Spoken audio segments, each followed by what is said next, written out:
to make a plan to quit or to plan in advance and quit smoking that day. Today on Newsmaker, we hope to help smokers make that life-changing decision. First, we'll take a look at COPD, one of the many breathing disorders that can affect smokers. Hear what it takes to quit smoking and where help is available from someone who suffers from COPD. Then we'll talk with a pulmonary disease specialist about the link between smoking and cancer and how quitting right now can decrease your chances of getting it. And finally, some tips to help you quit. From the need for nicotine to breaking your smoking routine, it's an edition of Newsmaker smokers and those who love a smoker will not want to miss. I'm Leslie Toldo. Hope you can stick around. Newsmaker begins in just a minute.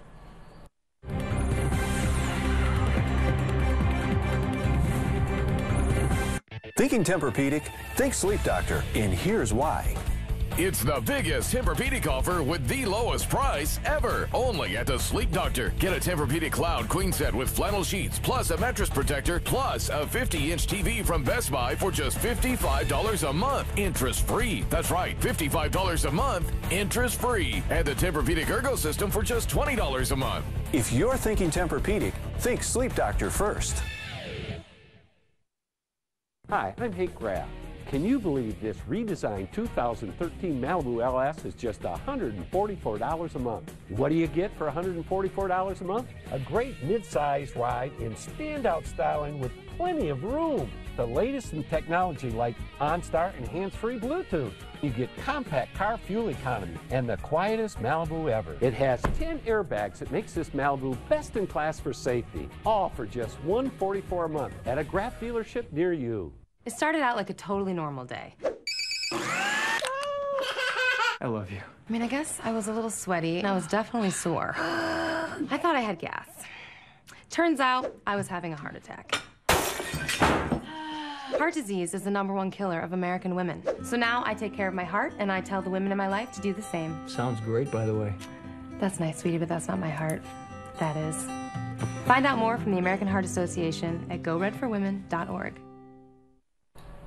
Welcome back to Newsmaker. Smoking takes the greatest and most lasting toll on the lungs.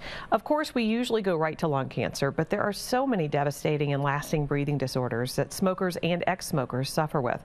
Chronic pulmonary disease, or COPD, affects millions of Americans right now, taking a toll most of us can't even begin to imagine.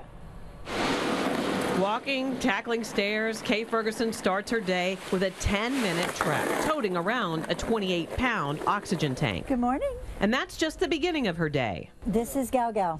He's my terrible 2-year-old. The pandas at the San Diego Zoo give Kate the motivation to stay healthy. Bears keep me going every day. After 15 years as narrator at the panda exhibit, she had to take a break when her COPD took over. At first, I didn't want to survive. Although Kay gave up smoking 25 years ago, the 30 years she did light up caught up with her. She became housebound until she found rehab could get her back to her bears. She was really motivated. Here in USSD's pulmonary rehab, patients focus on exercise and weight training. The key is to find out what motivates each person. When you do that, people feel better able to do life. Therapists help the patients do more and be more aware of their body while doing it. People don't think taking a shower is exercise, but if you have a lung disease and you have limited airflow, it's exercise. Also, what you put into your body can make a difference. New research finds 100 milligrams of ginseng a day for 3 months improved patients' ability to exercise. Vitamin C, D, and E help reduce inflammation. Kaylee Murr eases wet cough. Japanese researchers have found omega-3 fatty acids decreased inflammation in the airway and helped more than 64% of patients breathe easier. Exercising, eating right, and incorporating oxygen into her daily routine got Kay back on track. It should make you even work harder for life. And it's this work with her pandas that will keep Kay moving for many years to come. I love my job. While eating more than 60 grams of soy in foods like tofu and bean sprouts also decreases breathing attacks, supposedly. Patients with COPD also have a higher rate of depression. Hands down, smoking is the most common cause of COPD, and joining us today is Steve Carroll. Steve has chronic asthma and COPD, both the result of years of smoking. And Steve, thanks so much for being here. First off, how long did you smoke? 18 years. 18 years. That's literally a lifetime for some people. Yes, it is. Yep. So what was the final straw for you? What finally made you say, I'm done? I was working out in Lapeer. I was general foreman. I was running 2 plants on nights, and I felt like I was coming down with a cold. And after work, I was driving home along 69, and I started getting chest pains. So I pulled off to the side of the road, thinking, you know, out here in the middle of nowhere, I'm going to die. And the pains went away, and I thought, okay, you know, maybe we just pulled a muscle or something. So I lit a cigarette, drove home. Of course. Oh yeah, naturally. After I had the chest pains, I light a cigarette. But I drove home, got cleaned up, went to bed, and woke up about 5 in the morning with more chest pains. Felt like I had an elephant sitting on my chest. So I woke my wife up, and I told her, you know, we need to go to the hospital. She said, I'll call an ambulance. And I said, no, drive me. Can't smoke in an ambulance. So, even though you have the elephant on the chest, classic symptom. Yep. Had a cigarette, went to the hospital, went in, and they did all the tests and kept me in there for about 8 days, I believe, the first time. And they told me that my heart was fine. Everything else was normal, except my lungs were gone. That my asthma was back, and I had something called COPD. And I'm going, okay, what's, you know, help me out here, guys. And basically they said, well, you have emphysema. And in my mind, I'm picturing what I've seen people, you know, walking around the malls, dragging the oxygen tanks. I'm going, God, that can't happen to me now. You know, I'm 36, 37 years old, and I'm going to be stuck like that for the rest of my life. And it was scary. Well, needless to say, in the hospital, they, being in 8 days, couldn't smoke. They cut my caffeine. My wife was really glad that I was there instead of being home going through this. Because you might have smoked. Oh yeah. Well, not that, but just the withdrawals from both. It was terrible. I mean, it was really bad. Well, let me interrupt you here, because a lot of people, especially people who've never smoked, will think, wait a second. How do you think you're having a heart attack, or you're having trouble breathing on the way? Either one of those things. But when you have both of them happen so close together, how do you still smoke a cigarette? Just a window into that, especially for people who don't understand the addiction part of it. Well, tobacco, people don't realize that tobacco is as addictive as heroin, cocaine, actually more addictive than even crack that's out on the streets. The nicotine that's in tobacco is one of the strongest addictive drugs known to man. Once you're on it, you need it. I mean, it's just like a junkie, basically. And logic goes completely out the window. Completely out the window. Right. So you're in the hospital. They tell you have COPD, and that really was your moment. Yep. Did they tell you that you'd die if you didn't stop? Well, they told me that if I didn't quit smoking, I wouldn't reach 45. Reach the age of 45, and that was kind of my epiphany. Woke me up, and so I quit smoking. Well, I did for 2 weeks, where once I got out of the hospital, naturally after the first time you're thinking, well, the doctors don't know what they're talking about, you know, started smoking again. And wouldn't you know it, went back to the same ER, ran into the same doctor, and his words were, told you so. So that, the second time around, did it. Hadn't smoked since. And how long ago was that? Oh, 26 years, I believe. No, 16 years. I'm sorry, 16 years ago. Yeah, you were really adding some years onto your life there, buddy. Yeah. Well, so 16 years, you have not had a cigarette. Right. You had 2 attempts to quit, which is actually, a lot of people try 4 or 5 times. Oh, yeah. You know, the main thing about quitting smoking that I've tried to tell people over the years, never quit quitting. You know, you're going to fall off the wagon. You know, it happens.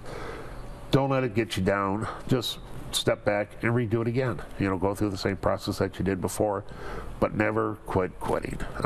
It's a lifetime, you know, ordeal. Even nowadays, there's times where after being quit smoking for 16 years, I get in the car to say go up north or something, and I'm looking around thinking, well, where are my cigarettes? And then I realize, it's a habit. You know, it's always there. It's like anything else. Alcoholics, or drug addicts, once you get off from it, you can never go back. So just a puff of a cigarette could do you in? Oh, easy. Real easy. Not only the addictive part, but it could literally do me in physically. So. Now, and what has helped you the most as far as keeping you from giving into that urge if it ever comes up? Education. I kind of self-educated myself. I went through a pulmonary rehab program here in town and became involved with the American Cancer Society, the American Lung Association, about going to schools, and just the thought of excuse me, just the thought of what could happen to me scares the heck out of me. Knowing that if at one time, if I do start smoking again, where I could end up being. And let's be clear here. Oh, yeah. You have COPD for Yes. life. So Yes. quitting smoking saved your life, Yes, it did. but it did not erase the damage. That's right. My damage is there. It's always going to be there, and I can slow the effects of the damage down, so it doesn't affect me as much, over the years.